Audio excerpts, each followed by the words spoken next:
Hello everyone, welcome to Commodities podcast. This is 𝗀𝗀𝗀𝗀𝗀 from Sharekhan BNP Paribas. Today we have an update on crude oil. On the daily chart, crude oil has traded with a higher high formation after it breached the previous swing high of 6,950, while the prices moves towards the resistance of 61.8 and 76.8 retracement level at 7050 and 7150 respectively. The RSI has a positive crossover as it supports the bullish move, moving towards the overbought zone of the oscillator.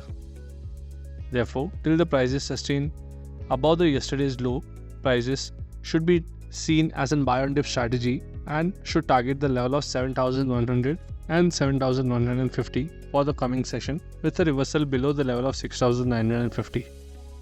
Hence, we expect crude oil to trade with a positive bias for the day ahead. Thank you.